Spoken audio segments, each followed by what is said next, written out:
ThunderCats! Thunder! Thunder! Thunder! Hey, how are you? I'm Larry Kenny, the voice of Lion-O, here today for my good friends Ryan and David. You may know if you listen to the podcast Radical Retro Rewind. I love it. All of it. Radical Retro Remix. She even looks older. Likes my art collection? Yeah, we've heard that one before, Mummy. What is it? I heard him shout. Oh yeah, ThunderCats! Ho! Who you calling a hoe?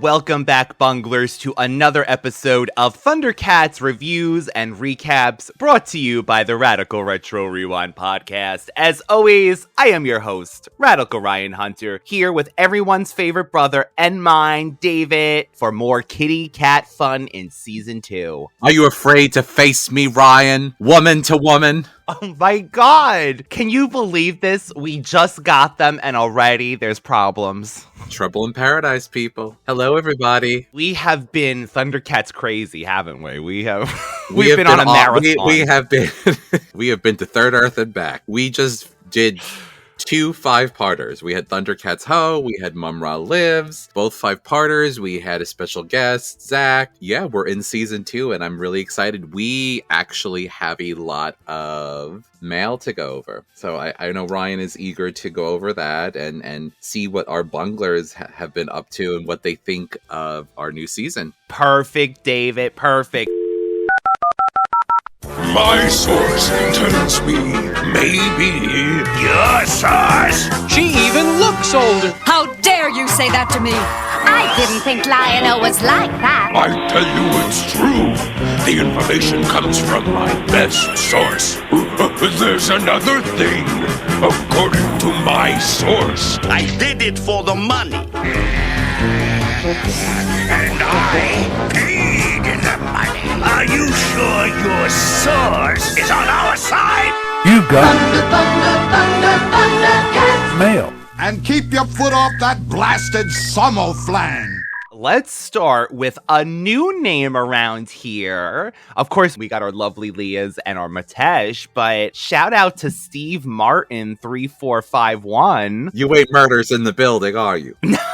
No, but you know but what? We love you just the same, Steve, so thank you. Thank you so much, Steve. And Steve says, a truly phenomenal episode. I truly enjoyed it. Thank you guys for all you do. See you in the next episode. This was from our season premiere. Because, again, they were back to back. So, yes, this mail will blur. But, Steve, thank you so much. We're excited. I'm excited to, listen, any type of feedback I'm amazed with. And we do definitely have our regulars and our friends of the podcast and definitely love to hear from new people. And thank you for taking the time to do it because I know people are busy and it's just like I actually listen to a bunch of different podcasts too. And even being a podcaster, I'm like, remember to make us a comment, David, because I know that you're like really busy and you're listening on the way to work or whatever. And you're just like, I don't have time. No, just thank you for doing it because I know it's difficult as well, just for someone who does listen. So, and I appreciate it. And I'm glad somebody's really enjoying it too. That's important to me as well, obviously. It's so true. As we podcast and yet you go, sometimes you're like, no, they're so good. They're so popular. They don't need us. You don't need our comment. And not us. I mean, other podcasts. Like if you're like listening to like, well, no, we need your comments. We need everything. Yeah, send aid. Of it. Yes, send please, God. So, Steve, that totally made our day. We've been getting so many new faces that we just love it. Okay, so with that, we have a Matesh, different Matesh things. By the way, Matesh, you did not get to see the video that we did that was blocked by YouTube, but we wanted to wish you a happy 50th birthday. We did that in that video. Unfortunately, that's been blocked, but happy 50th birthday, Matesh. You are just a joy. You bring such love and heartfelt comments to us, for years now. And just you and your family are just such a wonderful staple around here. So happy 50th, Matesh. Happy 50th. It's a milestone. So I'm getting my way up there, Mitesh. So I'll be there soon. Hold out, wait for me. He's climbing that tower of omens. He's climbing that tower of omens himself. These are Mitesh comments from between Ho and Mumm-Ra lives. So thunder. Love for Ryan and David Ho. Thank you so much for all your hard work and commitment to your love and ours of the retro world. Okay, and then also Mitesh says, Mumm-Ra lives out 3 days early. That's right, David. In honor, since we had the episode ready, instead of Friday, I released the episode on Tuesday because it turned out it was ThunderCats' 39th birthday, which kind of makes sense because 1985. Wait. So I'm not 39. Oh, because it's January. Okay, yes. So I will be 39 this year. I'll be 39 this year. So ThunderCats turned 39, 1985, 2 weeks ago. So that was a special. Honestly, I started listening to that episode and then I saw Mitesh's comment and I was like, did Ryan mess up? Or is he just too excited? He said that. Then I realized it was the anniversary. So I'm like, oh, now I know why he did it. But I was like, at first I was like, going to be like, it's not Friday, Ryan. Of course. I've done that before. Mumm-Ra lives out 3 days early. You beautiful retro brothers are really spoiling us bunglers. Thank you, David and Ryan. I'll give you my views on this and Mumm-Ra movie soon. What I'm really going to love about season 2 is that you are giving me a reason to rewatch the season. Growing up, I never saw season 2 on TV in the UK in the 80s. So I'm going to watch along with each of your wonderful reviews. Lots of love, Mitesh. Oh, Mitesh, I love this. From the moons of the Midlands of the planet UK. Oh, I love that. And I'm really excited about that. I hope that since he's gonna actually watch along with our episodes, I think that's really going to be cool. I think we're going to get a lot of really great feedback and some different perspectives. And he's going to be like, you missed that whole part, you bungler. What about this? All you spoke about was Pumaira and Chitara fighting in this episode. What about the rest of it? No, that was it. That was all we needed. So Mitesh also had this amazing comment. Dear Ryo and Devra, because you demanded it, here is the top scenes edited in the UK VHS version against the 5-part episodes of ThunderCats Ho the movie. Before I start, I must give my love and appreciation to Zach for all of his sight beyond sight insights of the Ho.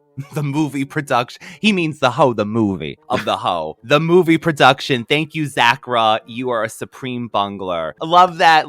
That shout out to Zach. Thank you. Because he loves ThunderCats so much. So I have to say some of the best scenes in the movie are similar to Zach. Lion-O's first attempt to rescue the Thunderians from the Berserkers. The new music and the action always reminded me of the Return of the Jedi barge scene. Oh, I love that. Jabba no bother. Minutes later, when Panthro appears and gets the introduction, I recognize him. It's the mighty Panthro. Damn right it is. When Lion-O calls and gets the Sword of Omens back in his hand, and Snowman says, that's a pretty good sword, all right. Yeah, I like that too. Not as good as Snowmeow. Oh, Snowmeow. Pumaira leaping at Slithe as he manhandles Lynx-O. Handle this, reptilian. Badass Pumaira will kick your butt, Slithe. Okay, so at the end, when Lion-O appoints the new Thunderians as ThunderCats and seeing their new costumes, Lynx-O's really looks cool in red and black. Always been my favorite. Honestly, I think their costumes are pretty badass and stands out. Pumaira gets boots and a shoulder pad added, and with the fully costume Bengali gets, was he naked or wearing a vest and pants all movie? You're right, because he was in that blue and white leotard looking thing, but maybe he was naked. Maybe that was like a Tigra nakedness in the beginning. So, about the VHS in the UK. Firstly, you need to know that the edits are very poorly done. For example, at the points either one episode ends or where there would be a commercial break, the VHS copy literally jumps to those points and retracts itself. Very embarrassing, but I still love my VHS version. The most memorable bungled edits are, 1, on the new Thunderians Island, when the Berserkers start their attack, Bengali calls out, prepare defenses. Most of the beach scenes of rocks and coconut missiles are edited, and he says, prepare for hand-to-hand combat. Even as a child, I knew there was some scenes missing. I assumed it was too radical for my young eyes. When Lion-O literally wastes time going to Mumm-Ra's pyramid, the whole Mammut scene is edited out. No big loss. Lion-O enters and sees the mummies. Their wrappings attack him. He runs, he goes through the door, and he is mummified. There's another VHS jump, and the sunbeams break down the wrappings. As Lion-O says, it was a waste of time. Ditto. Deleted from the VHS version is extended conversation between the mutants on what course of action to take. Slythe wants to attack, but Monkey and Jackalman aren't sure whether it's wise to go against Mumm-Ra's orders. After Panthro leaves Hook Mountain in the Thunder Tank, there is a scene not present on the VHS. Jackalman and Slythe eat while Monkey gets the fist pounder into position to wait for Panthro. The Thunderians overhear this and are resolute to escape. The Berserkers argue over who gets the biggest share of Mumm-Ra's gold. The scene did not make the cut from the VHS. Hope this answers your questions. I can't wait for Mumm-Ra Lives. Oh, sorry, spoiler alert. There's definitely new villains out there. Totally overpowered. Wink, wink. Lots of love. Mitesh, 50 years old, ho. Well, Mitesh, you make 50 sound amazing. I'm actually really excited because of the insight. That's definitely, and we really appreciate that because it's just so interesting how your perspective is literally formed based on these things, based on the fact that something got cut out. Like, if you listen to our episode with the movie Legend, how Ryan and Rob watched a completely different version of the movie, and I'm like, what's wrong with them? And I thought I was losing my mind. They're like, oh, she keeps singing. This woman, I never heard her sing once. And then David played it cool because he was just like, oh, maybe. I'm like, oh, I got to be professional. I might be losing my mind. I might be literally being recorded as I'm slipping into insanity. And I'm just going to pretend that I know exactly what. Oh, yeah, she sang a lot. I never heard the woman sing once. Well, and speak of the devil, David, that was the VHS the UK version you were watching was the musical version that we were watching, and you were watching the correct release. So. Oh my God, do you remember early on with, and tangent here, people, this is totally related though. Do you remember early on finding your favorite shows or movies or cartoons on DVDs and not realizing that they were regional and that you'd buy them and you'd put them into the DVD player and they wouldn't play and you thought you were getting this gem and meanwhile you couldn't play it because it was a regional. You couldn't our DVD players or whatever wouldn't play it. That crushed me. That still happens, David, though. Well, they should have don't they have region free stuff now? I mean, they do, but I don't think they're legal. I think people work around them. Whoops, I don't know nothing then. Well, we don't do that around here. You ain't here. Heard that from me. Because I ain't one to gossip. But thank you, Mitesh, so much for that. I really appreciate that. And finally, special shout out to our lovely Leah, who sent a beautiful gift. Thank you so much, Leah. She means the world to us. She has just supported us so long. It's been over a year now, and it feels like a lifetime. She is just a gem of a person. So sweet, so helpful, supplies us with the audio. So again, Bunglers, we have to thank Leah for that. And Leah writes, the movie and a very epic episode is here. I'm so glad that you could meet all of those wonderful people at the convention. That's Leah speaking about how Zach and I met Larry and Peter from the ThunderCats and had a fantastic time. And also the reviews. Oh, so she writes this. I love this. Jaga, exposition giver of, and you should kind of know this, and I forgot to tell you repeatedly. Chitara, visiony powers of gynecologist. Oh boy, oh boy. Oh, to the blessings that come when you get new voice actors. That is so true. So where do you leave your random characters? On a random desert island. Burble rabbits, beware of David's burble bumps in the night noises. Yes, because they will breed like... Those burbles are breeding, evidently. Mumm-Ra's a terrible villain, but a half-decent dog owner. That's true. That is a wonderful insight, and I agree with you 100%. Row, row, row in circles in the middle of the ocean. Throw your berserkers off board and listen to them scream. Oh, we brought about how mummies might smell like spices. Mumm-Ra's secret old ancient spice. The stench is real. Oh, KFC, I think we equated him to. And that we use 11 herbs and spices. Oh, but that's the Colonel's secret. And special pressure cooking. So it's always tender and juicy. Looks like you've learned to make great chicken. Only way to serve our customers right. It's so nice to live. So good about a meal. So good about Kentucky Fried Chicken. Fire Rock Mountain. It's a volcano. It produces lava. Let's name a thing as simply as we can. It's true. Just Fire Rock Mountains. Why are your plans so complicated, Mumm-Ra? More things to go wrong. Agreed. Ocean Hot Tub makes Lion-O too hot to handle.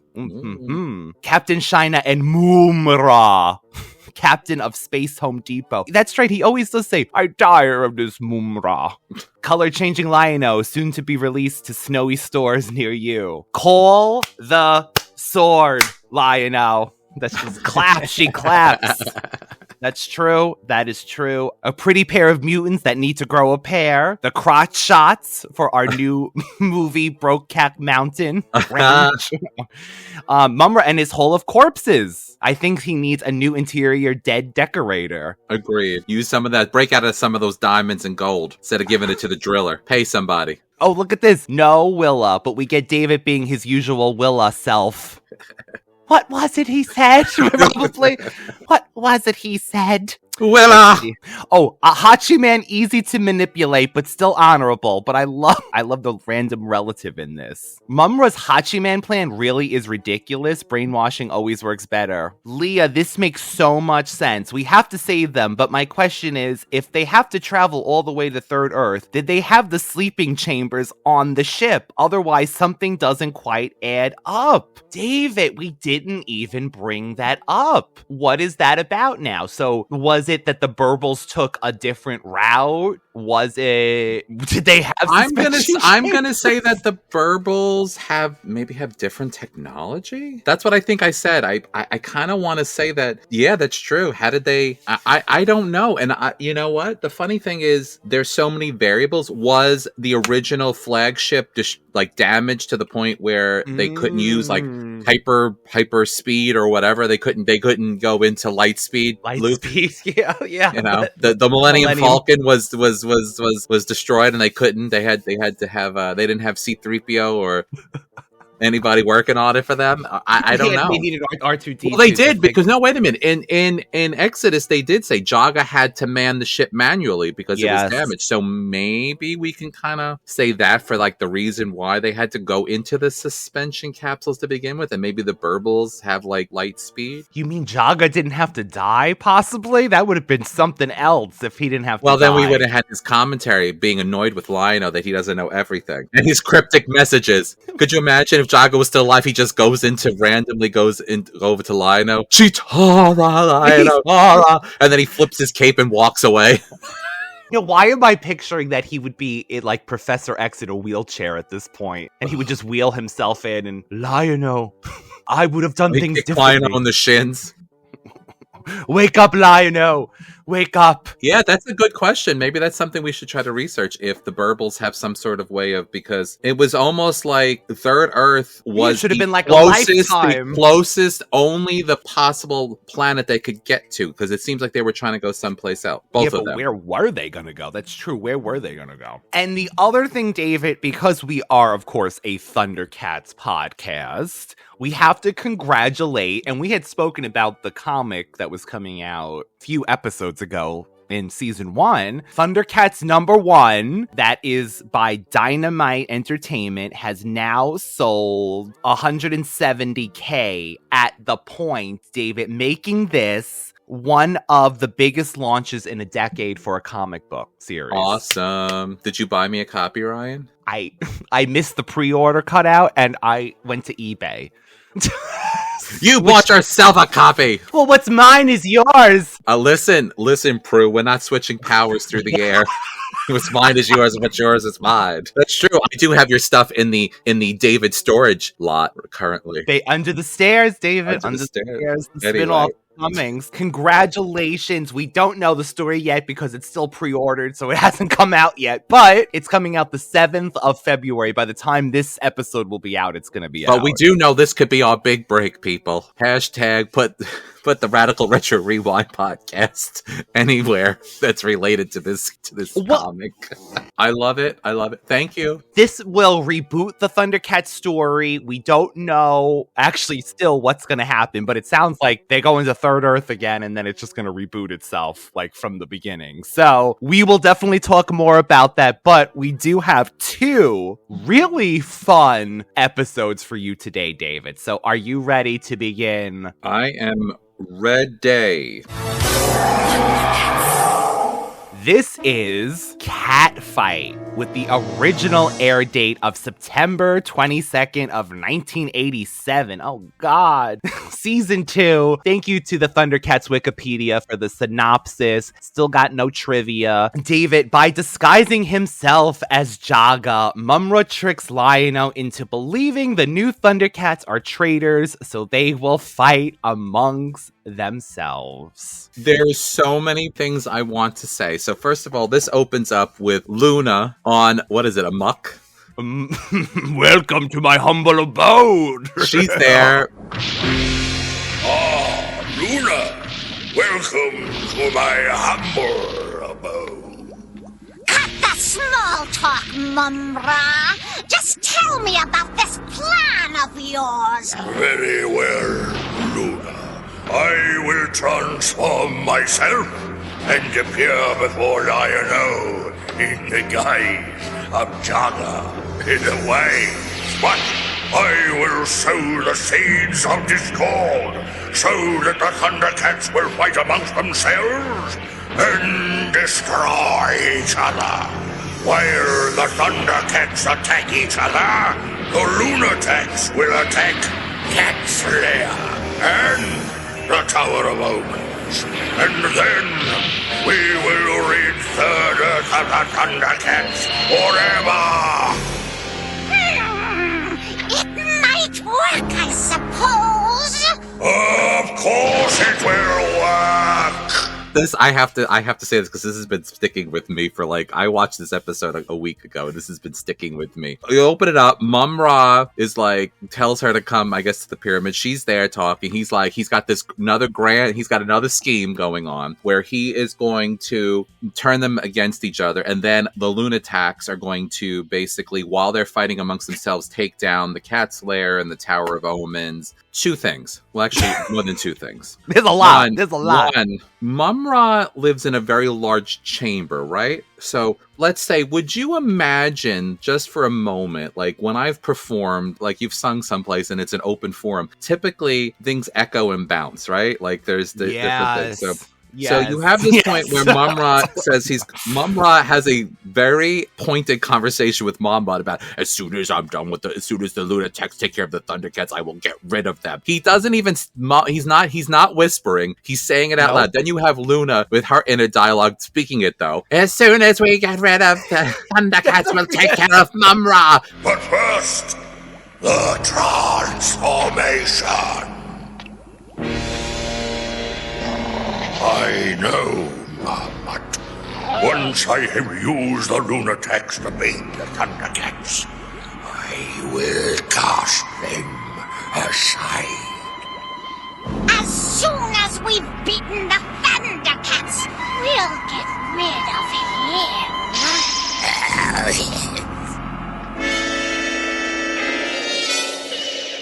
Now you're telling me these 2 are so into their own heads that they don't realize that she's not that far away from him. That the viewing pool is not that big. I mean, it's massive, but it's not they literally are telling each other without telling each other. They both think that they're sly too. They're both but they're just so it's true, so, David. It's so funny. The other thing I thought about was, would the Lunataks be able to kill Mumm-Ra? Because can evil kill evil? Is the reason why Mumm-Ra continues to live is because the ThunderCats are good, and they're saying good can never fully get rid of evil, but could evil get rid of evil? I honestly think they could, because we've seen Mumm-Ra get the best of them, and they all know his reflection. But that's only a temporary. Everything is temporary. Mumm-Ra recedes back, just like the Star of Thundera did Jaga. So anyway, I'm going off on a tangent. So Mumm-Ra has the scheme. He's going to appear as Jaga to Lion-O to tell him that the other ThunderCats want to kill them basically and take over Third Earth for themselves. He transforms in another transformation, because if we remember from when he does the new transformation, that the spirits are going to spin around him and infuse him. This time they didn't spin around; they just came down and showered him with the glowing power. So then he transforms into Jaga, a very brightly red-eyed Jaga, by the way. Oh, there's so many questions, David. Yes, I actually wanted to ask you, what did you think about Luna going with a muck to Mumm-Ra's pyramid? So she's not afraid of him then, even though he put her in molten lava the last time. So that's it. She just comes like, what do you want, Mumm-Ra? Well, but so do the mutants. That's true. I mean, when Mumm-Ra wants to be, he can be pretty scary. And when he wants to be hospital. He wants to be in a hospital? He wants to be hospitable. Hospitable. He puts on that, oh, I love you so much. You're such a wonderful person. We will rule. Luna, let's talk. That's still the best. Let's talk, Vulture Man.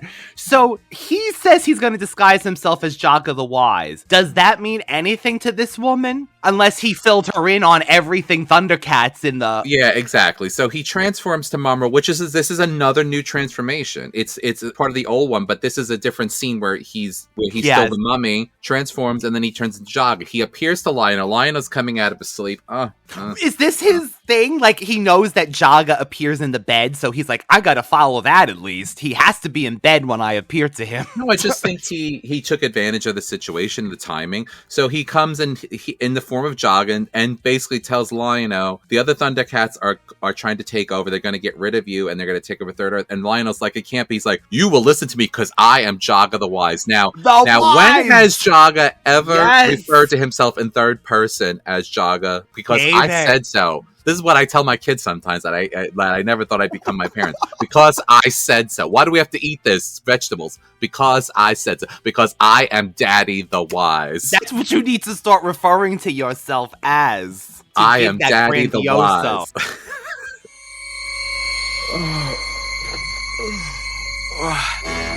What was that? I thought I heard Jaga. Yes, Lion-O. Beware Lynx-O, Bengali, Pumaira, and Snarfer, the new ThunderCats. They will try to destroy the true ThunderCats and take over Third Earth for themselves. Surely this can't be true. Heed my words, for I am Jaga the Wise.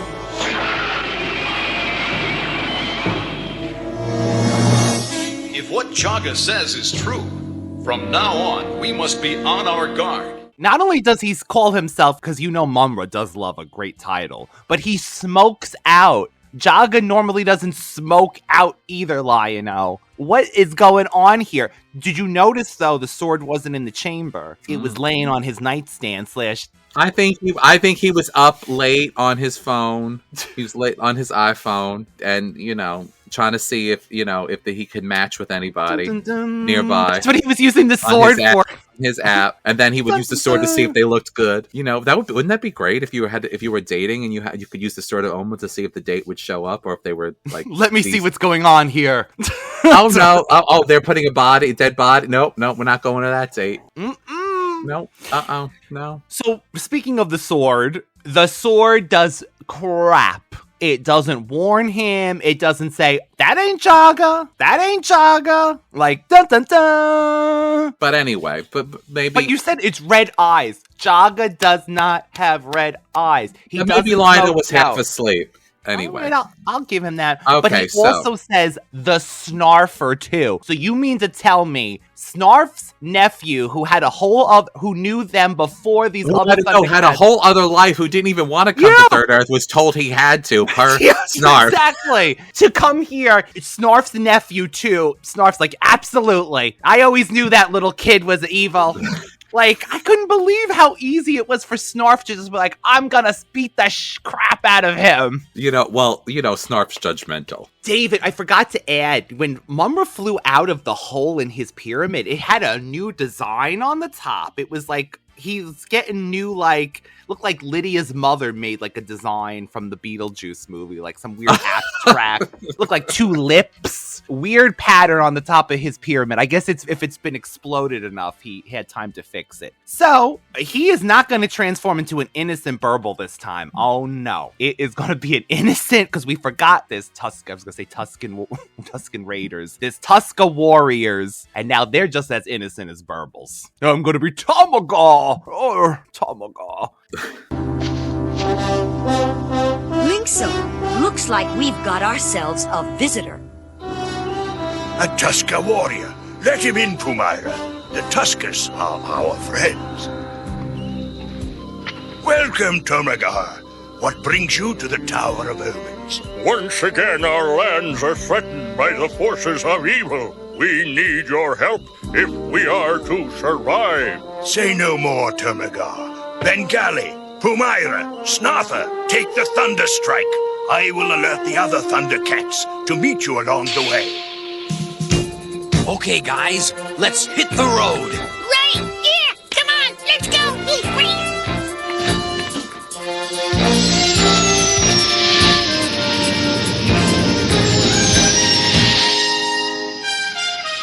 Tower of Omens to Cat's Lair. So, as part of Mumm-Ra's plan, he is now trying to sow the seeds of discontent, and basically he turns into Tamagar to go to the Tower of Omens in order to hatch the other part of his plan. So Lynx-O has already warned the other ThunderCats that Jaga has warned him of the ThunderCats that are going to turn against them. The ThunderCats of the Tower, he calls them. So that's it. They're different people. They're the ThunderCats of the Tower of Omens. Because they're about to, Cheetara and Panther are about to run out, and he's like, wait a minute, hold on. Jaga came to me. And they were just kind of like, really? I don't know. I mean, I guess, yes, they have to believe, like we said, the cult of Jaga. Like, Cheetara will just automatically, yes. But to me, it's just so funny that they thought these people were evil all of a sudden. Okay. Mumm-Ra as Tamagar. And he's like, and by the way, Lynx-O can really see. It's an act. Can you imagine?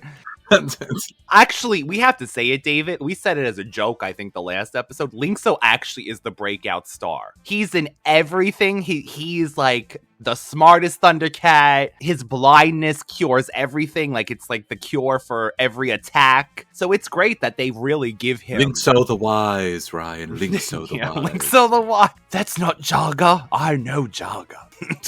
Me and Jaga. So, more great music cues. I noticed new music cues in this episode. Copy, Tower of Omens. Go ahead. The Tuskas are in trouble, and they need our help. Bengali, Pumaira, and Snarfa are already on their way. I suggest you rendezvous at coordinate 17. No problem, Lynx-O. You heard what the man said. Let's go. No, wait. It's a trap. A trap? Jaga appeared to me last night. He came to warn me about the ThunderCats of the Tower of Omens. He says that they're treacherous, that they're trying to take over Third Earth. Lynx-O and his crew? Treacherous? There's gotta be some mistake. Jaga is never wrong, but if you want to find out for yourselves, go check it out. Well, we'll do just that, Lynx-O. And if I find out that Snarfer's up to something, I'll teach him a lesson he'll never forget. They're flying with Tamagar in the Thunder Strike, and they are supposed to, I don't know where the hell they're headed, but the Thunder Tank is coming at the same time, and Mumm-Ra as Tamagar fires at the Thunder Tank, and that's it. That's all it takes. And Cheetara and Panther are like, oh, all right, they're really firing at us, so let's go attack them. I couldn't believe it. Couldn't believe it. It was Cheetara's just so like, easy. make my monkey. They start attacking right away. They start going for it, and Bengali's like, it looks like they're about to attack us, Pumaira. Well, here's the thing. Tamagar, a.k.a. Mumm-Ra, shoots at them, so they're assuming they're being fired upon by these evil ThunderCats. this is when they should have pressed the button and goes, oh my god, Panthro, I don't know what happened. Tamagar just shot from the back of this thing. But no, those communicators will not work for you. And he runs off, Mumm-Ra. He runs off and he gives the alert, you better attack Cat's Lair. So at the same time, Cat's Lair is being attacked by the Lunataks. As well as the Tower of Omens. So Chilla and Chilla and Aluro are at the Tower of Omens, and Luna and Tugmug are at Cat's Lair. Both the vehicles have been, I don't even know. They're both somehow. They're like, they're gonna ram us. They're gonna ram us. They fired on us. So it's true. They are renegades. Looks like it. So I guess we're just going to have to teach those turncoats a lesson. They ended up having to fight on the ground. So Bengali actually, I think, starts saying, we better, I don't know, like, start protecting ourselves. So he starts shooting his hammer at them. And Panthro and Cheetara are not happy about this. No, they are not. Myra, Snarfer, are you okay? Yeah, I think so. Yep. Well, I don't know what's going on around here, but it looks like we're going to have to fight back. And then there's also, Lion-O is at the Cat's Lair, and he's like, sight beyond sight, let me see what is happening over here. And he sees all this going on. He sees the fighting, and he's like, it's true. Then I think he figures it out, I think. Wait, what does he do? So we also have Snarf going after Snarfer. I hate this. So they made it so there's a Snarf against a Snarf and a ThunderCat against a ThunderCat. So it's 3 against 3. And somehow But here's the thing. This is actually like smart on Mumm-Ra's part, because Snarf and Snarfer they always act as a buffer. Snarf is a buffer in many ways. He brings a comic relief. He brings that maternal thing there, that vibe, and he's always snarky about things, so it almost makes the other ThunderCats step back and go, maybe we shouldn't be as judgmental, because if Snarf's being judgmental, he's kind of old and cranky. He does act as a buffer for them and kind of a grounding for them. So having them also pinned is actually smart, because he made sure he included Snarfer. He's like, and even the Snarfer. I feel so bad that Snarf against Snarf crime. He's just like, I'm gonna pound that Snarf on Snarf crime. That just blew my mind. I could see the new ThunderCats possibly, although I wouldn't have thought the worst of them after that whole ordeal. But Snarfer, to me, that just, I don't know. Snarf should have known a little better. But whatever the case, especially Snarfer, he's so innocent that I can't even imagine him doing anything bad. Anyway, so we get to the best part of the episode, where every ThunderCat fan at this point probably wanted to see Mumm-Ra against Cheetara. I feel like this was just someone's fantasy too, probably, back in the day. Yeah, they really give Mumm-Ra, they're like, let her shine in this episode. We're going to give her some balls. Because she does. She throws a bunch of balls at... She does. That's what I was going to say. She does. How's this, Cheetara? Take these balls. So she says to Cheetara, what did she exactly say? What did she say? She says, are you scared? Face me woman to woman, Cheetara. Or are you scared? And then Cheetara's like, scared? I'll show you scared. Enough of this fooling around. Come on out, Cheetara, and we'll fight it out, woman to woman. Or are you scared? Scared? I'll show you scared. Clever stuff, Cheetara, but not as clever as this. I mean... I'm gonna beat you with this stick, girl. But did you notice they weren't equal for each other? It wasn't like they overpowered like Cheetara didn't overpower Mumm-Ra, or Mumm-Ra didn't. Well, at the same time, don't you think that they inherently don't want to kill each other or harm each other too badly? To me, it seemed like Mumm-Ra had something to prove. Are you scared? Are you scared, Cheetara? You should be. You left us on an island for years. Yeah. I had to fish with my bare hands and try to keep burbles from trying to touch me inappropriately. They're perverts, all of them. Oh yeah, so Mumm-Ra really had it rougher. She could handle some shit. There was 2 boy burbles on that thing, remember that? And they like to have babies. Gotta watch out. So that's right. She throws kind of like some kind of pellets, almost like the Thunder Kittens in her. I really don't like. I'm gonna be honest with you. I don't like her weapon at all. Her satchel. What is that? I don't like it. I think it's a little. I kind of wanted her to be more like Elektra. Oh, like Jennifer Gardner lecture with these kind of like things, like almost like Rotaro has, like something or whatever different. they're called. Because I can see Bengali, because he is a blacksmith by trade, having like that. I it's a little funny too, because he's like, I'm gonna beat you with this hammer. I know, and it's so small. It's hammer time. It's so true. But I really never cared for her satchel thingamabob. But whatever it is. It can't go back. And did you realize it's her? I found this out years later. It's her belt she takes off. Oh, so she takes her belt off and puts those pellets in the belt. I guess they didn't know what. Like, you're right. The weapon wise, she could have had daggers. It wouldn't have taken away from the Sword of Omens. That's true. Or Comic, some other dynamite. some other. I don't know. Anyway, she's leaping. We found out her powers were leaping. Right? She's a leaper. Agility. Yeah.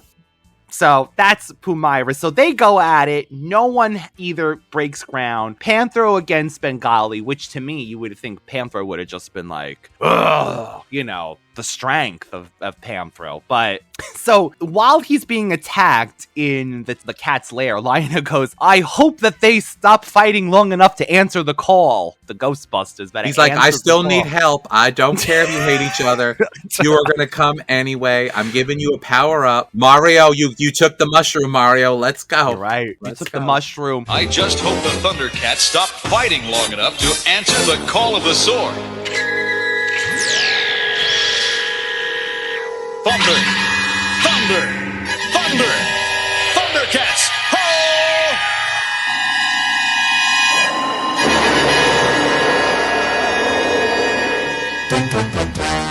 Why, you little furball! Take that!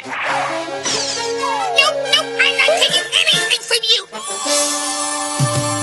Hey! Hold it! Look! It's the ThunderCat signal! What?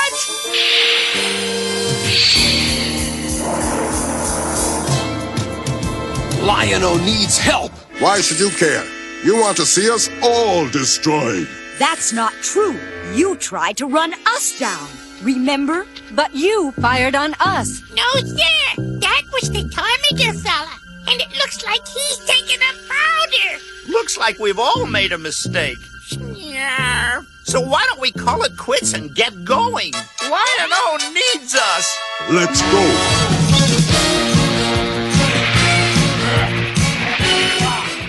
That's when their eyes lit up and we had that scene, right, David, where Bengali goes, Lion-O needs help, and Panther says, well, what do you care? You want to destroy us. And they're like, no, you attacked us first. So when that happened and their eyes lit up, I would have said, well, they can't be evil because, right? See, here's the thing. I would have liked to have seen it like the curse of the Belzar or whatever. Belzar, yeah. Where because they were fighting each other, they didn't get the power up. They just saw the thing and they're like, why aren't I changing? Why aren't I getting my power up? Chitara, you have brought the curse of the Belzine upon us. Because wouldn't that be kind of cool? But they still know he needs help, and then maybe through the fact of running to help him, that they regain. They earn back the power. They earn it back. Are these not the qualities of She-Ra? That would have been a cool. Yeah. Well, listen, that's one of my favorite episodes. The sword and the stone, people. Favorite episode of She-Ra. One of my favorites. Literally called that. The stone and the sword. Yep. They end up having to push their vehicles over. Now, tell me how. I could see Panthro, because he's done it by himself, Panthro, Snarf, and Chitara pushing the tank over. How did Snarfer, Mumm-Ra, and Bengali push that gigantic flying machine? Because they got the power up. I mean, I guess, but we never saw that the power up is basically you turn into a mother who has to lift a car off their baby. It's really like that, like Hulk power. So they end up flying to Cat's lair and... Oh, because, David, they're using the Lunataker, which is their tank. Very thin. It looks like a dragon. I don't know, but they said they were like, oh, this Lunataker was really powerful. To me, I was like, okay. So you have Luna and Tugmug busting up Cat's lair. It's being just like Tugmug is basically smashing it all over the place, and you have Chilla freezing up the tower of Omens. Oh, and Lynx-O is frozen and too. Lynx-O. And so Lion-O does call, and they do come to his rescue, and Luna and Tugmug take off. Which it's the beginning, David. We are seeing the beginning stages of how Luna treats Amok because she leaves him. This will come into the future, I believe, as well. She leaves him and he's like, Luna, wait for me, whatever. Like, so we're seeing the little seeds being kept. She don't care about Amok as much as Amok cares about Luna. Although she was all about teamwork 2 episodes ago, David. Now what happened? She's like, oh. This is where we talk about the Achilles heel of all the evil people and all the bad people. They're out for themselves. They don't have any loyalty. They don't have the common decency or common sense to realize they do need to work together in order to. They could, if they worked together as a well-oiled machine like the ThunderCats do. Again, we've already talked about that the ThunderCats do not possess any more power other than the Sword of Omens than these other beings. Yes. In fact, they're actually outmatched in many ways. Yeah, because they have literal physical powers that come out of each Lunatak. It's like a beam or a this or a freezing device. or all these different powers and abilities that the ThunderCats don't possess. Even when they're powered up, they're stronger. They have this, but it's their willingness to, will die for their fellow ThunderCats, will do anything, and they're working together. That's why the plan to basically separate them and make them fight amongst each other was actually a really great idea. And I think if he would have gotten the mutants involved as well, they would have been overtaken. Definitely. Yeah. That's a great concept. So we do have to rescue Lynx-O, though. At the Tower of Omens, Mr. Mumm-Ra's there in his ever-living form. And did you notice this is what they've been saying this season? Like, this has always been their theme. If we're gonna do it, let's do it! That Lunataker packs some punch. We gave those Lunataks some of their own medicine. We whipped them good. Snarf, snarf. Not quite, Snarf. The Lunataks are still holding Lynx-O prisoner in the Tower of Omens. Mumm-Ra's with them. Well, let's get going. We've got to save Lynx-O. We must guard Cat's lair as well. You stay here in case the Lunataker returns. I'll go with the others. If we're going to do it, let's do it! ThunderCats are loose. This is like their new thing that they want to really push. We have never heard this before this season, ThunderCats. That's their new thing now. The odds are so much higher, they just have to go for it. Just like I told you that Lionel has called more in this beginning season. I feel like he's called the ThunderCats more than he ever has. Thankfully, honestly. Yeah, truthfully. We have this battle where the sword is not enough for some reason against Mumm-Ra. So he grabs Lynx-O's light shield, which amplifies things. Oh, what do you think about Lynx-O's light shield weapon? We're talking about new weapons. I mean, honestly, considering he is the most vulnerable in a way because he can't see, having a shielding power probably makes sense. Yeah, that's true. Mumm-Ra actually gets electrocuted. He is literally shooting from head to toe, and he flies out the window of the Tower It's of electric. Boogie, woogie, woogie, woogie. He's not happy, and he does that whole, I'll get you, Lion-O, for this one. Your allies have deserted you, Mumm-Ra. Your evil plan has failed. You might as well give in. Don't deceive yourself, Lord of the ThunderCats. Whatever happens, I will never give in to you. For I am Mumm-Ra, the ever-living.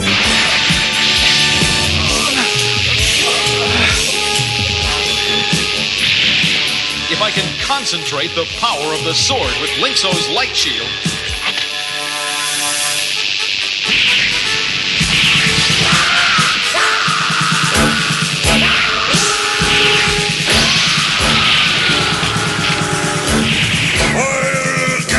for this Lion-O, you'll never defeat Mumm-Ra, the ever-living. this is another thing. The Lunataks realize that they're being beaten, and they're like, whatever. We're not here to rescue, help you, Mumm-Ra. No. Bye. So how do they work together in the future? It makes no sense, right? That Mumm-Ra should know they at have no this loyalty. point. There's no honor among thieves, I guess, as they say. So, You know what, David? This wrap-up is fantastic because how many times do we always say the Thunder Kittens are missing or Tigra? And it actually explains, we get this every once in a while, it actually explains that they were out doing some kind of I think they said field trip or reconnaissance or something. And they're all sitting at the tables and Tigra's like, hey, did we miss anything? Oh, just the Civil War. Dun, dun, dun, dun, dun, dun, dun. No, just jokers.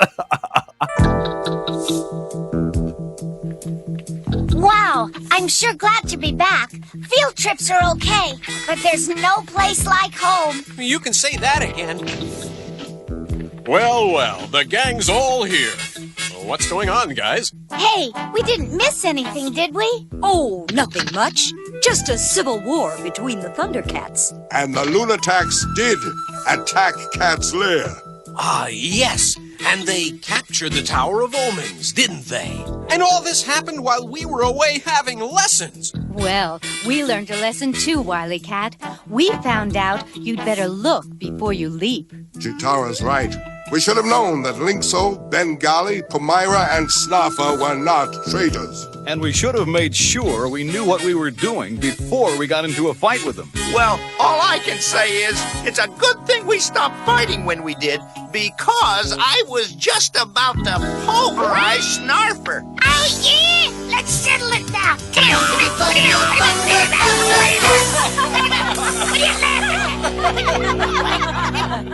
But it's true. It's a great thing. They actually, I mean, we'll get into the biggest bungler later, but they actually discussed that they bungled it themselves by believing the worst in each other. I actually think this was a fantastic episode, like a really great episode. It made me upset in some ways that it was so easy for them to fight amongst, especially Snarf and Snarfer. That's what I'll keep saying. And a matter of fact, Snarf still was whatever with Snarfer at the end. I was ready to beat that little brat. That's what he says. He was like, I was gonna beat.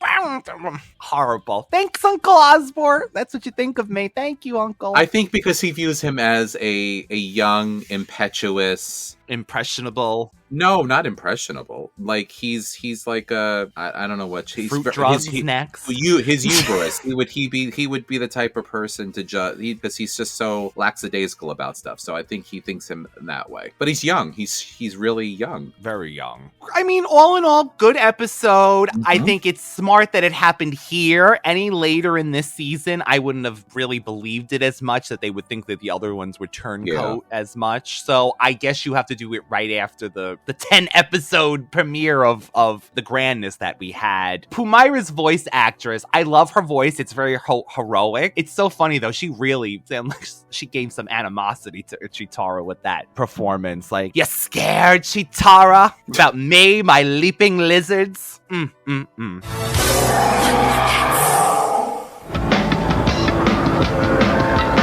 I, Lion-O, Lord of the ThunderCats, proclaim it. Destined to be king. You must be brave, Lion-O. It is your duty. Raised as a warrior. Give me the sword. You shall not have it while I live. Born a hero. The Lord of the ThunderCats is here to fight for Third Earth. It is your destiny that you hold in your hand. ThunderCats, weekdays at 4. Part of Toonami. Okay, David, that leads us to Psych Out. Dun, dun, dun. September 23rd of 1987, episode 77, of course, season 2. Mumm-Ra tells Aluro where to find the Egora Talisman, a talisman that boosts the self-confidence of one who possesses it so that they become nearly invincible. That was something else. And that is the plot of this, David. Black Pyramid. Mumm-Ra looking crusty and creepy as ever. They are really making Mumm-Ra looking wrinkled and crusty in this. And again, the theme is just getting worse and worse and worse looking on Hulu. True. Deterioration. Aluro, by the way, looks like he is a gigantic person compared to Mumm-Ra. He is tall as hell, this Lunatak. So he went from Luna the last time. Now he's like, you know what? We'll try the next one. Yeah, Aluro. Let me go down the line. So he says the Egora Talisman every 1,000 years. When the tip lines with the full moon, the tip of his pyramid lines with the full moon, the talisman gets awesome powers. So let me ask you why did something. Mumm-Ra not want to use it himself? Exactly.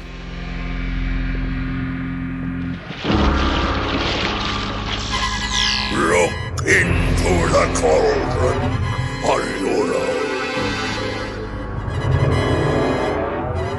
That box contains a force greater than any on Third Earth.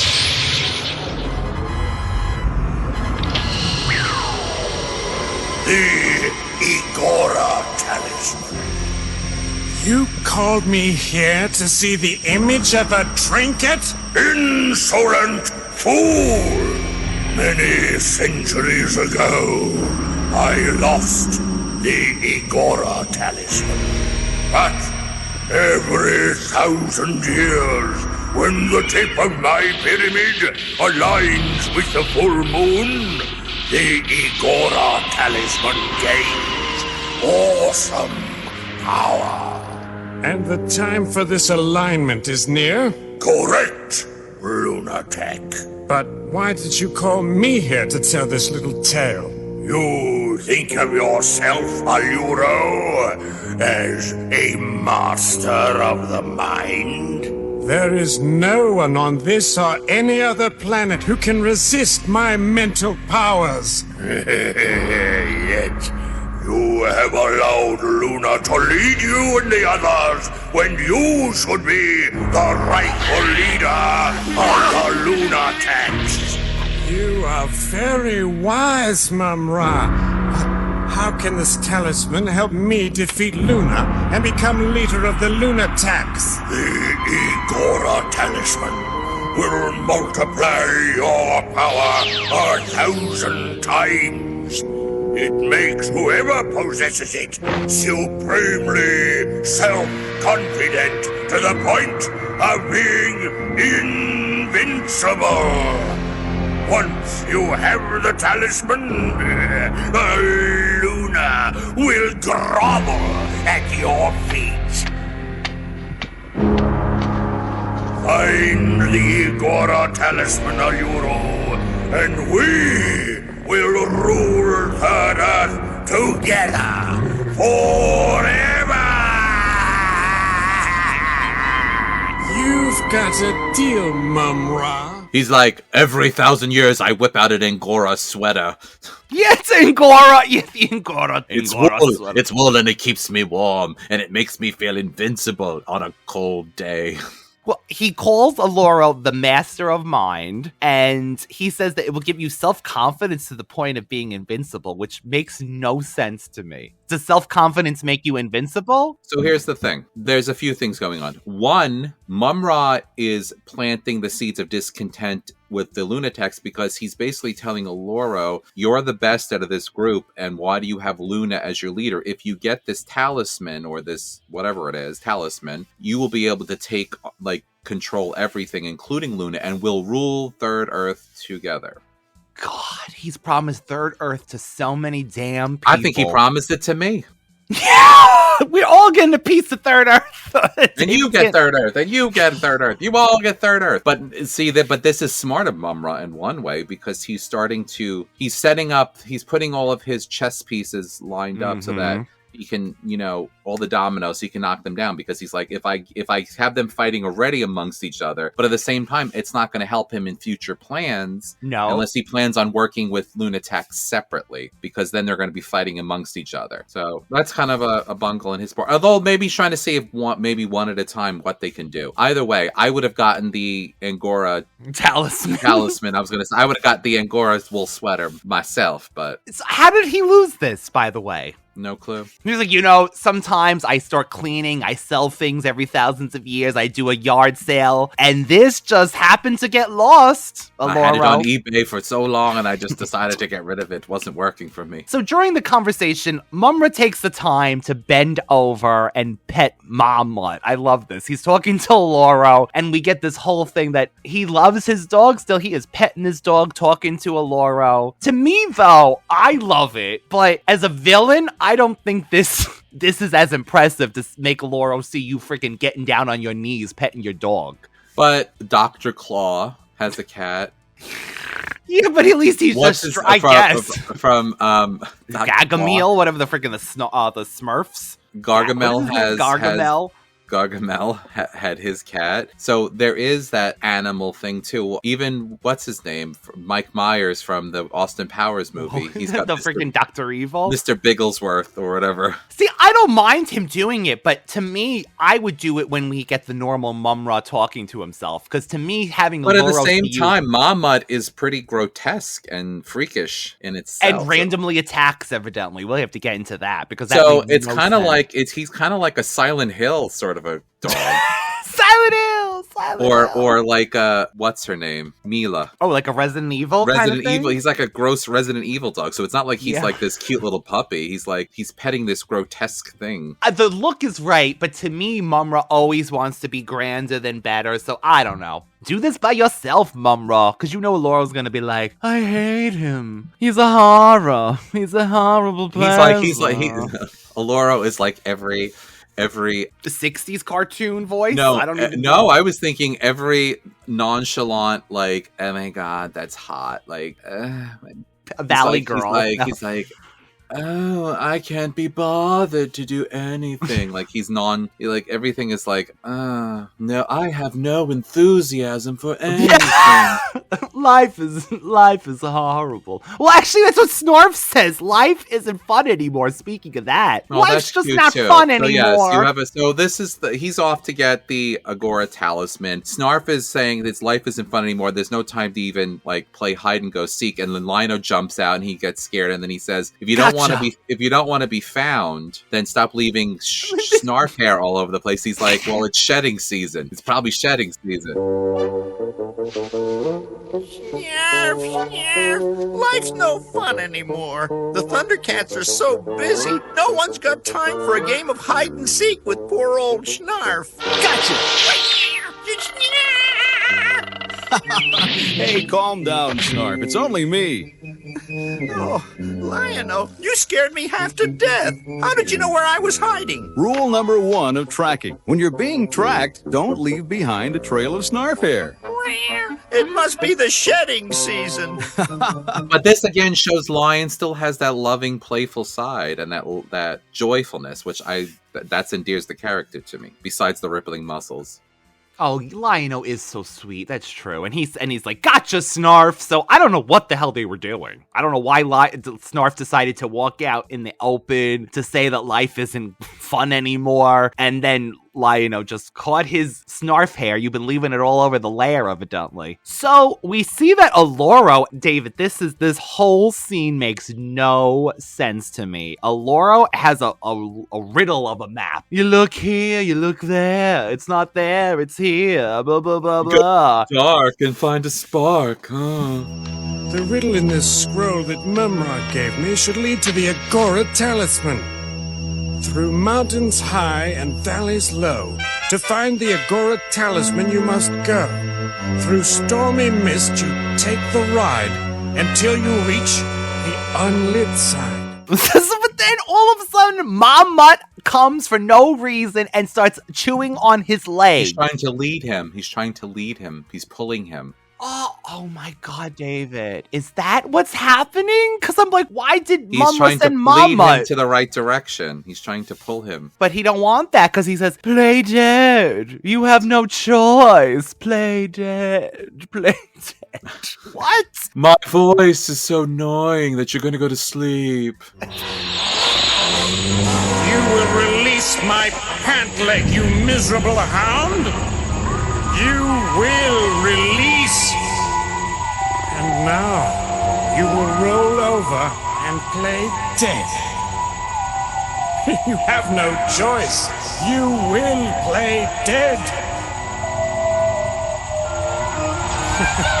Very good, Mumm-Ra. Once I find the Egora Talisman, all of Third Earth will roll over and play dead at my feet. Even that bandaged bundle of bones, Mumm-Ra.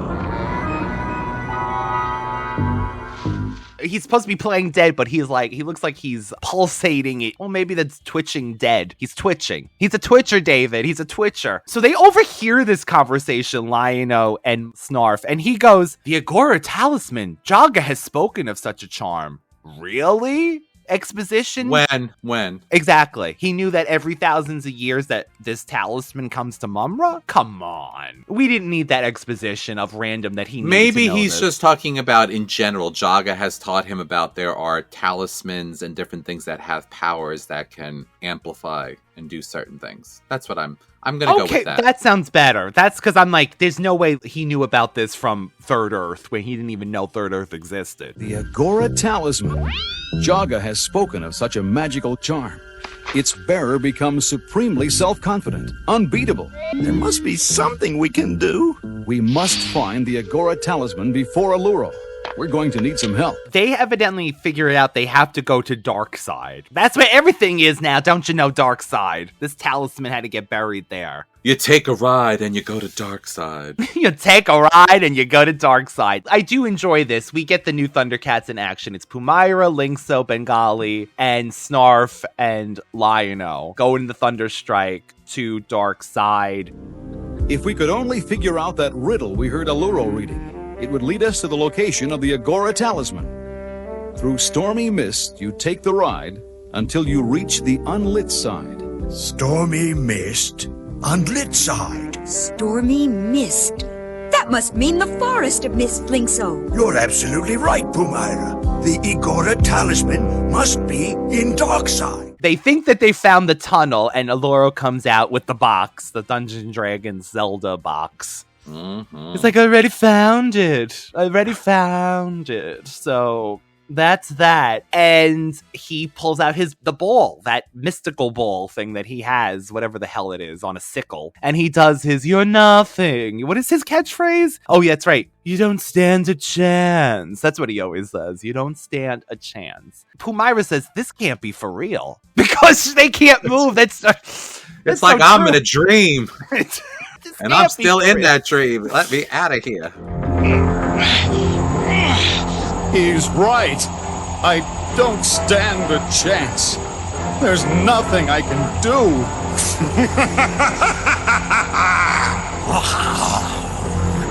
This has gone far enough. We have to help. No, ThunderCats. You cannot move against me. There is nothing you can do.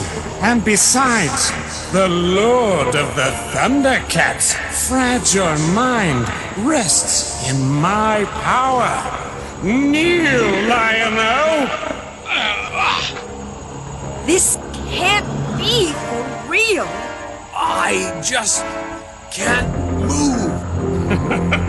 So much for the Lord of the ThunderCats, reduced to a groveling lackey. The ThunderCats aren't finished yet. Lunatak. They look pretty finished to me, Furball. And what can you do about it, you and that blind old man? I'm going after the rest of your friends now. And don't bother to warn them. It won't make any difference. They don't stand a chance now that I possess the Egora Talisman. Doesn't make any difference. Don't stand a chance. No chance.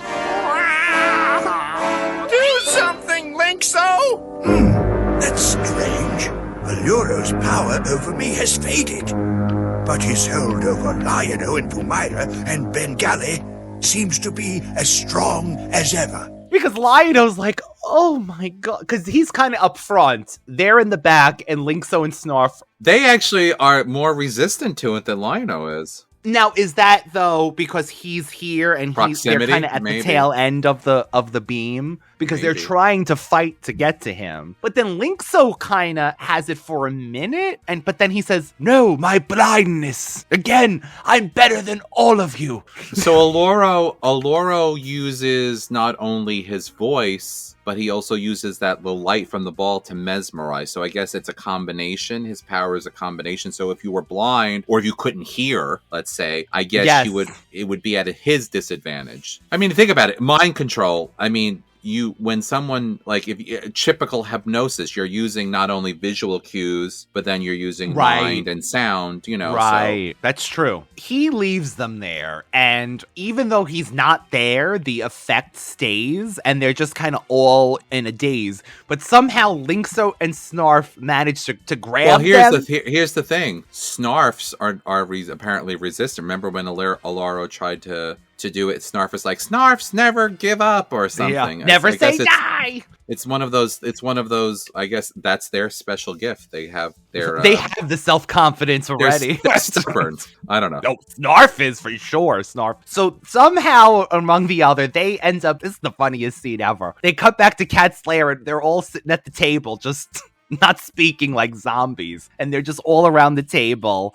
And Lynx-O's like, "For some reason, I had some kind of resistance, so maybe if I go by myself and try to do something." But Panther's like, "No, I will go with you." Mm-hmm. But Panther, he has already been taken twice by Aluro, so, I don't know. You're going to be taken, Panthro. You're going to be taken.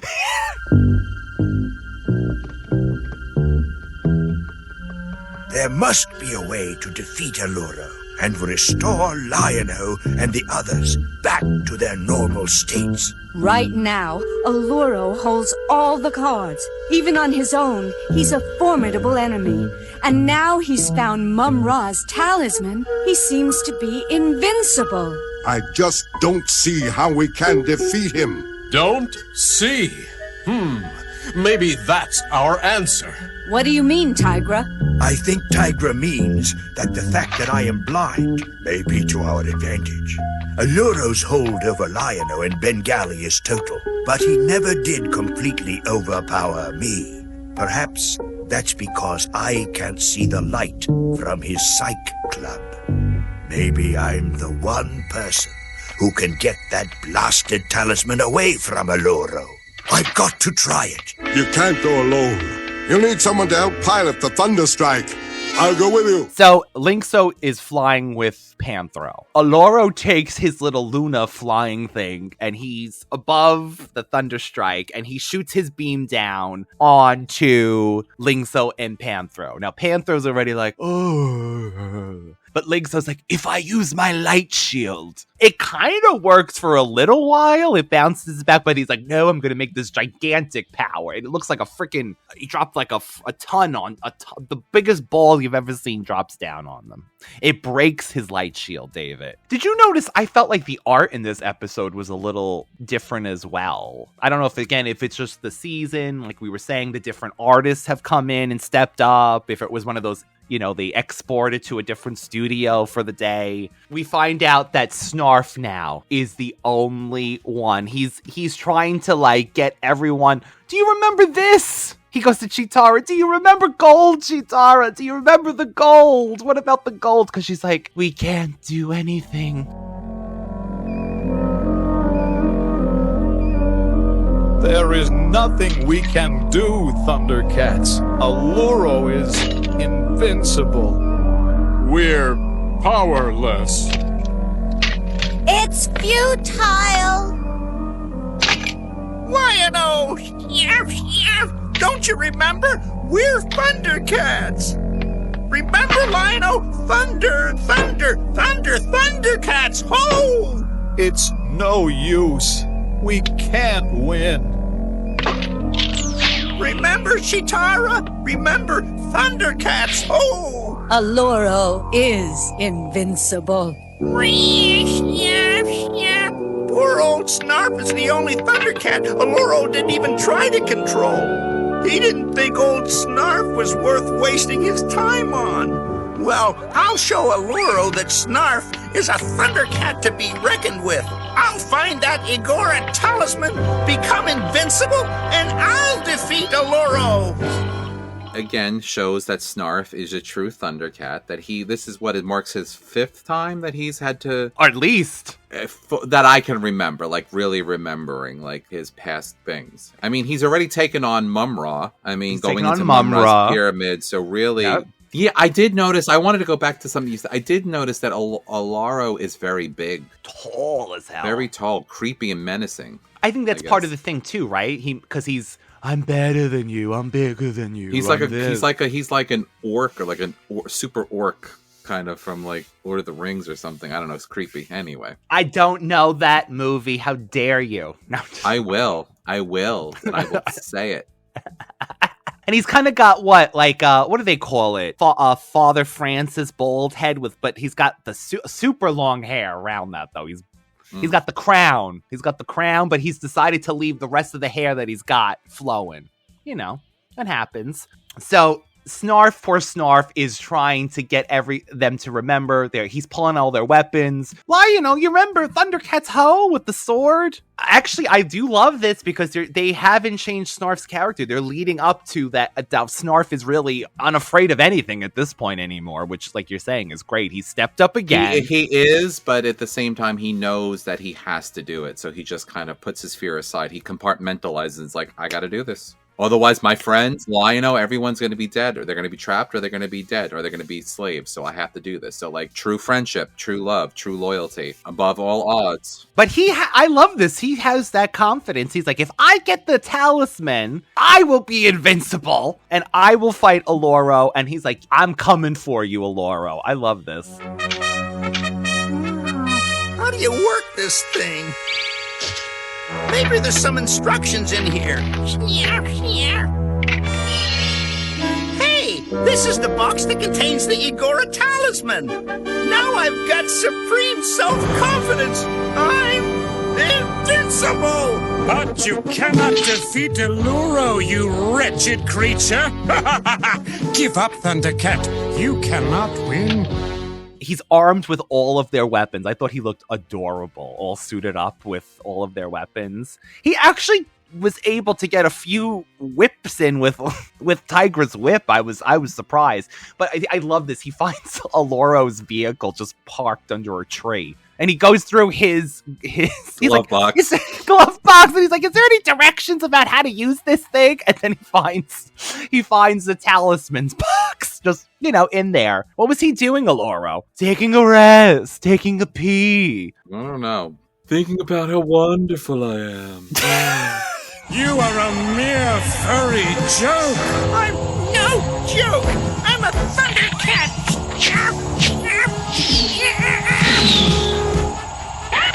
If at first you don't succeed,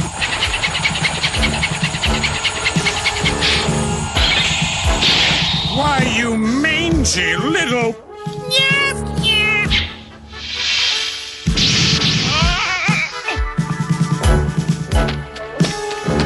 No! Get back! Get away from me!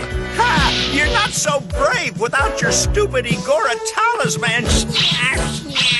No! No! Don't point that thing at me! Back, Lunatak! Back! Oh!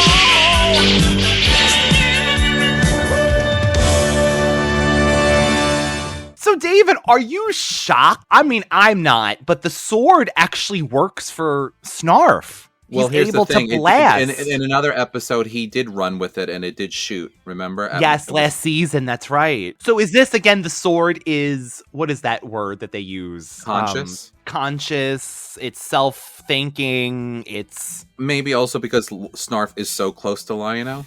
Okay, I'll take that. But I mean, it makes sense. I would hope that the Sword of Omens would aid him, knowing that this is all you got. It's Snarf or it. That's it. I mean, it didn't extend. It just shot random beams. That's fine. That's fine. Let it shoot the random. Let it shoot the random. He shoots. He ends up shooting, and then. Is this when Snarf opens the box? I think he wants to use the talisman, and he's like, "It's broken this whole entire time." I never did open this box to see what the talisman looks like.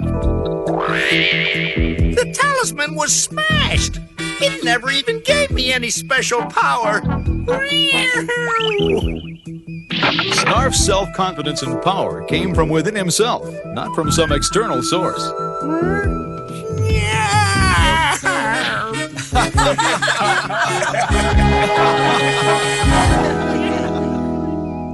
Because he thought that was the confidence he got just by holding that box. To me, he had the confidence. And the other thing I think is that this again shows that the Lunataks easily give up. They're also very like, well, if everything is stacked in my favor, I'm not going to bother. Yes.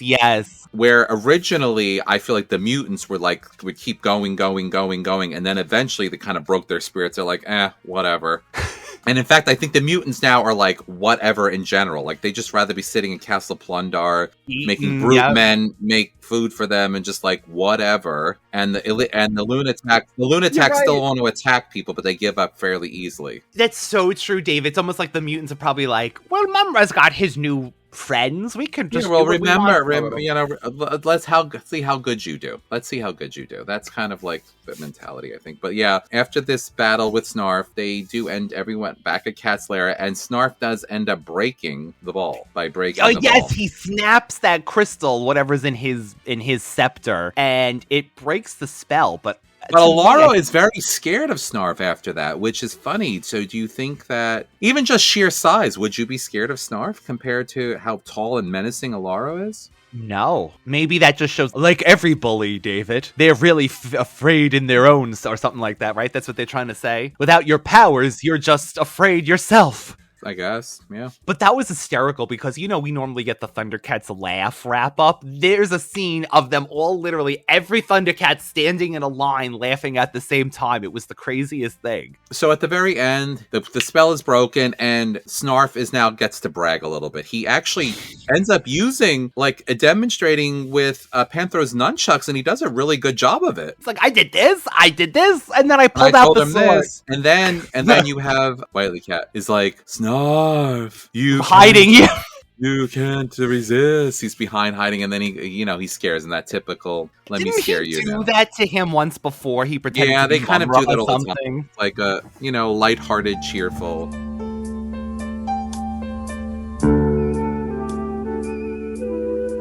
I hope you learned something from your run-in with Aluro, Snarf. Never take on a Lunatak by yourself? Know that the greatest power lies inside yourself, not in some outside source. Yeah. I guess old Snarf did save the day after all. Snarf. First, I dazzled Aluro with my fancy nunchuck moves. Couldn't have done it better myself. I really had Aluro on the run with the old kung fu moves. Faster reflexes than I ever had. Old Snarf had Aluro shivering in his boots. You cannot defeat Aluro, Snarf. Give up. You cannot win.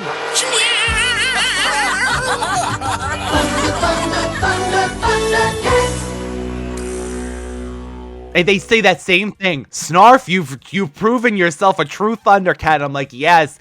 Hasn't he already 15 times, like you were saying? Like, they always love to add that in. I mean, I get it. They're just trying to, give him props. But they always have to say, you've proven yourself to be a real ThunderCat. Okay, yes, you've known this since Snarf takes up the challenge when you were all wrapped as mummies. Snarf's done a lot. That's why anybody doesn't like Snarf, they can talk to me.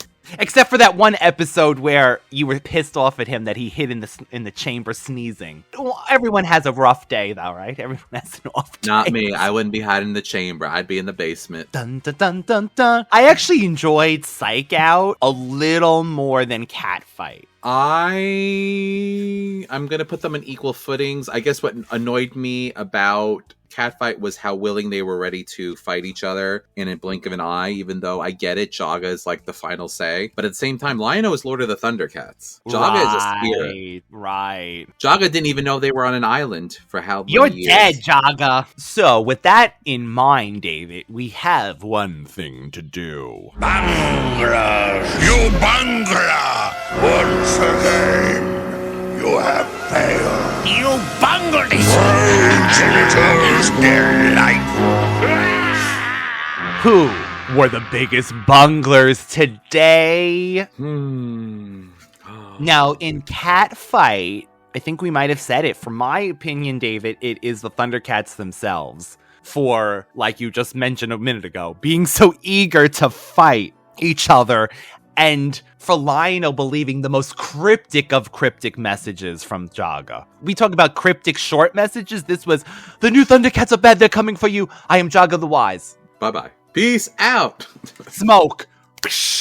I've been working on my magic, Lion-O. So I'm gonna agree with you. I think that all the ThunderCats bungled. Not one of them once sort of. Well, that's not true. They kind of questioned a little bit, but not enough to be like, okay, so you, like, for example, you with Tamagar shoots at them and you don't realize that he shot at them, which would make them think that possibly you're being hostile. Right. I would have been like, wait a minute, Panther, hold on. That we didn't do that. That was an accident, or somebody accidentally, whatever. I would be like, I would have my hands up, be like, okay. Yes, exactly. I just think they had aggression for being on that island for so long. I'm just kidding. Scared Chitara. So they all bungled that. The ThunderCats were the biggest bungler because it shouldn't take that little kernel to bring down the whole. Beware the ThunderCats of the tower. So, what do you think, though, about Psych Out? Was it Aluro for parking his vehicle under that tree and not locking his glove box? I'm trying to think who.